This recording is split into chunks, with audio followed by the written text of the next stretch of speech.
прашање за договорот, кое што е многу важно, и дека со новиот договор практично ставаме крај на времената спогодба и ја фрламе во вода Хашката пресуда. И таа теза е вредна теза за која што треба да се дискутира.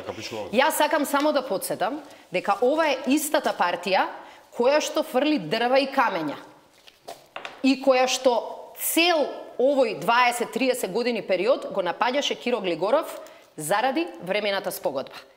Истата партија која во 90-тите велеше дека тој договор е катастрофален и на лидерската средба се трудеше да каже дека тој договор мора да го спасиме. Јас ви гарантирам, Николовски, дека по 20 или 30 години некој на наше место од ВМРО ДПМН ќе рече дека ова било историски исправна одлука.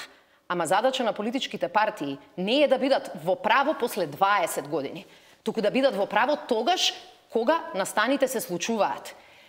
Во бомбите чувме кој тип на преговори и на кое ниво се вршеле. И тоа никој од ВМРО ДПМН не можеше да го негира. Главната болка на ВМРО ДПМН е со овој договор. Зашто бегаат од собрание? Зашто не сакаат да учествуваат?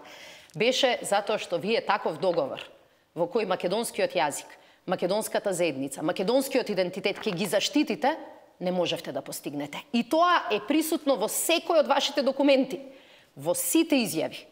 Тврдевте дека зборот на англиски, македонски, macedonian за нашиот јазик, за нашиот идентитет, нема да дозволат грците да биде спомнат. Ова го тврдевте 6 месеци пред да биде подпишан договорот. И затоа сега бегавте од дебата во собрание, затоа што сите тие работи ќе излезат на виделина. Факт е дека вие овој дел го сметавте за изгубен и вие не преговаравте ниту за македонскиот идентитет, ниту за македонскиот јазик.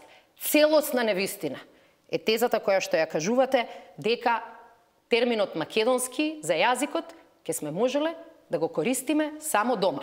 Вчера премиерот најдобро го дементира. Видовте некоја грчка реакција.